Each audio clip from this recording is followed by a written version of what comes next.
When you look into the mirror in the morning, what do you see? A smiling person ready to face whatever life throws your way? Or do you find yourself searching for new blemishes, gray hairs, or fine lines? It's so easy to focus on the imperfections and lose sight of what really counts. Now imagine you're 14 years old.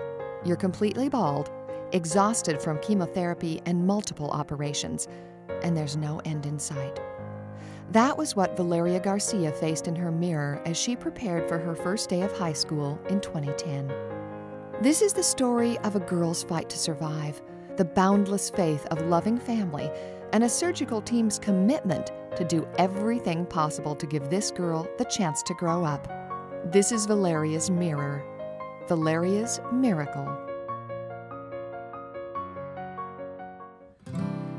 At her hometown in Brownsville, Texas, in early 2009, the reflection in Valeria's mirror seemed to be changing right before her eyes, and not in a good way. And my stomach started growing, but I was like, well, maybe I just need to exercise more. And I remember I told my mom, I was like, oh my God, my jeans aren't fitting anymore. As an otherwise petite girl and very active with sports, she thought it was odd, but decided she'd just try exercising more. She didn't really worry until she was sitting at lunch one day. All of a sudden, I felt this really sharp pain. And it wasn't just cramps, it was like really sharp. And it was like the only time I had felt the pain, but it was so strong, I was like, I have to call my mom. From school, she went to her pediatrician's office.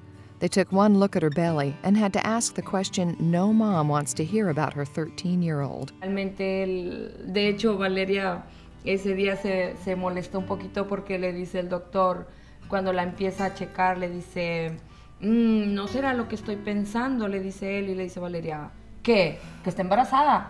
Le dice ella, nada que ver, le dijo ella, para nada. But the serious look on the doctor's face when he felt her stomach immediately wiped the smiles off their faces. I knew something was wrong the moment he started calling, ordering CT scans and MRIs. Her whole family was together when they heard the word that would change their lives. Like, I knew something was going on by his expressions and by the rest of the nurses, the way they were acting, like it was such a hurry. I didn't think it was going to be that much, and the moment he told me that, I just started crying because the first thing that came to my mind was death. Her first surgery happened right away at MD Anderson. Valeria was glad when it was over.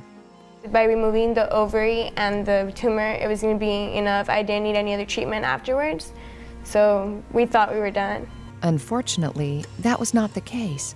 Another tumor was found in June, and she was back in the operating room. That was just the second time, so I thought, no, maybe it's just, one more surgery. I didn't think it was going to be forever at that point. But she went from being a 13-year-old girl who didn't even know what a colostomy was to living with one. The longest, most horrible 6 months of my life.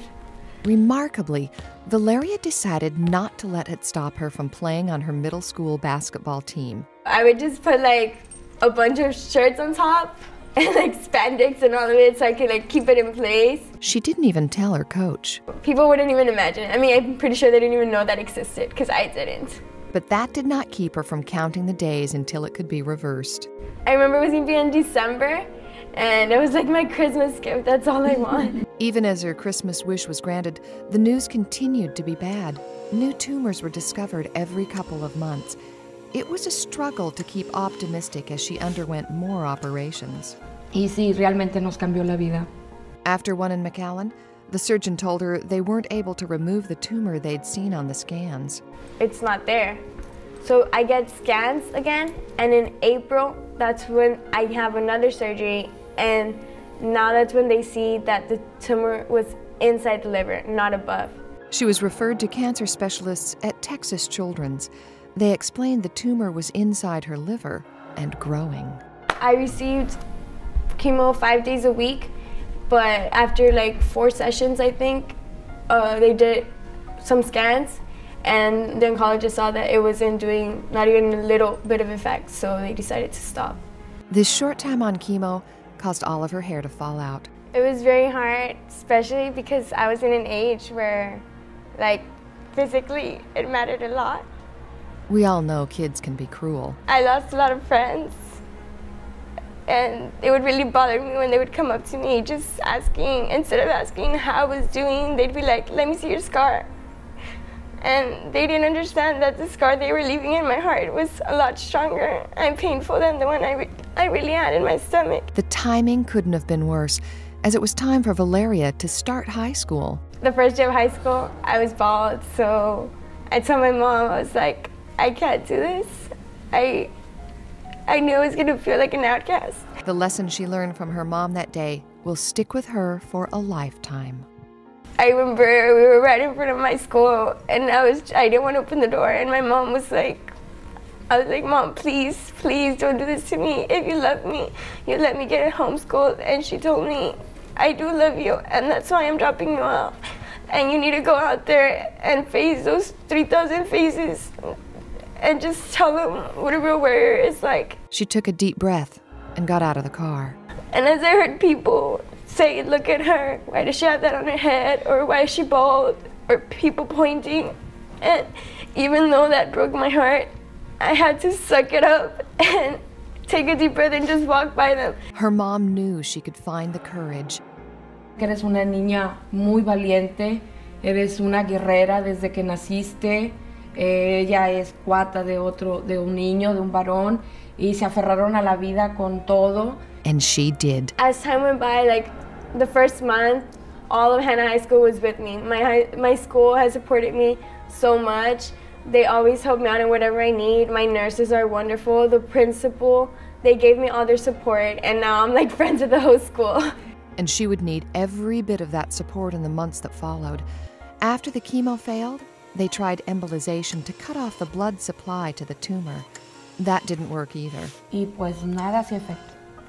Nada hacía efecto y pues nos programan, nos dicen que la única opción era volver a intentar a ver si lo podían hacer. Y nos programan la cirugía para el día 8 de diciembre del 2010. The tumor had grown so large at this point, they knew Valeria's life depended on that December 8th operation. Unfortunately, the surgeon in Houston called to tell them he couldn't do it. The tumor was just too large. The operation would be too risky. It really put me down because I felt like the world was gonna end now because like we've done so much and nothing has helped. Valeria's mother knew the future was in God's hands. Me puse muy mal que me puse porque pues nuevamente estábamos con la esperanza, ¿verdad?, de que eso surtiera efecto.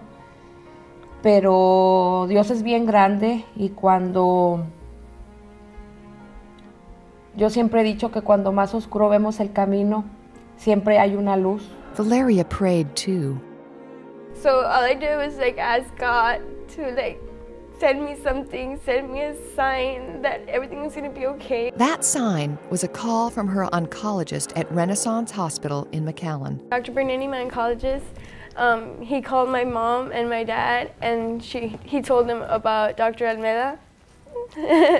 And he told them that he was at San Antonio and that he would go ahead and check my scans and that maybe he would be willing to do the surgery. Perhaps this was the light they were looking for. And we went and we had an appointment with him, and that's when my life changed. It was that same optimistic smile that Dr. Almeida sees in his mirror each morning that gave Valeria peace of mind. His smile, like, it made me feel special, and it made me feel that he was gonna help me. The first time I looked at her CAT scan, I said, oh, we have a big problem here. The tumor had grown into her liver, into her chest, through her veins, and into her heart. It was the size of a watermelon. We rarely see them this angry. We rarely see them this aggressive. But this was a tumor that definitely was in a bad mood. Was it cancer? You can perseverate a while if you want to discuss about whether it's benign or whether it's malignant. We can have some very scholarly discussions that were had throughout the state of Texas regarding her tumor. But when I saw it, I'm just a simple country doctor, and I said, this thing's growing into her heart. We need to take it out, if not, it'll kill her. And he talked to the Garcias about the risk. So when I saw her family, I said, we're gonna take care of her, and I was gonna treat her like if she was my daughter or my family member, and that's what we did. We went in there with the intention to cure, and that's really the mindset we had. He and a team of specialists performed the operation at University Hospital just a few weeks later. In order to do the cases that we do for patients like Valeria, you have to be in a place, you have to be in a hospital that not only can handle your skill sets, but that can help the patients and facilitate the care and support you. And that's what University Hospital is. After about 6 hours of waiting, Valeria's mother's fears turned to joy when she saw Dr. Almeida's smiling face walking toward them. Que cuando salió después de la cirugía, no se me olvida que salió él y salió con una sonrisa y levantó sus manos al cielo y me dijo, I got it. Valeria was back at University Hospital in the summer of 2011 for another procedure to remove additional remnants of the massive tumor. She had new scans done in the spring of 2012. My oncologist said that everything was fine, and that was the first time I ever got good news after CT scan. The relief was overwhelming. Never really felt the experience to be saying, you know, that you're a survivor, and it's finally over and you can rest. But Valeria's not resting too much these days. She's in the top 10% of her class, involved in leadership competitions across the country, and looking toward the future. I wanted to become a lawyer, a civil rights attorney, and I really, really want to go to Baylor at Waco. I'm trying really hard. I keep my grades really high, so I'm looking forward to have a scholarship. Dr. Almeida has some other ideas for her future. She wants to become a lawyer, she says. I think she'll change her mind and become a doctor, probably. I'm pretty sure that'll happen. Oh my God, no. He never will. Even though he's a great doctor and I admire him so much, I'd rather just keep him as my doctor, because I've been through so many hospitals and I've met so many doctors. I said, I've had enough with doctors. I don't want anything to do with it. Valeria's dad is a man of few words, but so grateful and proud. Pues definitivamente son muy fuertes, las dos. Yo creo que Valeria pues sacó de mucho a su mamá, porque sí, es demasiado fuerte mi hija, muy inteligente, igual que ella también. Y yo sé que mi hija va a ser alguien muy especial, muy grande. They all credit Dr. Almeida with saving her life. He shakes his head. It's about the team. It's the place you go when you need to have your life saved. And it's not only, you know, I'm a simple country doctor that happens to have a skill set and to take care of patients like Valeria, but you know what? You have the Glenn Houth that can help you do that. You have the Dr. Hall from gynecology that can help you peel off those delicate tumor structures off her ovary. You have the Michael Little of anesthesiology who says, bring it on. I don't care how hard this is, we'll take good care of her. You have the intensive care units at University Hospital that say, bring us some more, keep on doing this. We love taking care of patients. Yet they know he changed their lives. Le debo la vida, mi vida y obviamente la vida de mi hija. That's what I do. It's why we do what we do. That's my job, really. It's simple as that. It's my job. That's what the training, the long hours, the multiple educational years that are spent. You know, that's what we do. That's my job.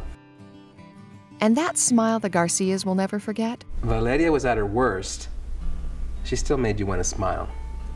Even if she does end up being a lawyer instead of a doctor, he has every confidence she'll succeed. She and her family have the spirit and the perseverance and the optimism that's necessary to fight the hard fight. He has one big wish for her future. My hopes are very simple, but very important. And my hope is that she is happy. Easy to say, hard to do. My hope is that she is happy. Always happy. As Valeria looks into her mirror today, she sees a survivor. She has no trouble focusing on what really matters. That smiling person looking back at her is alive, forever changed by the struggles she endured and the people who stood by her, but facing each day with great optimism and determination.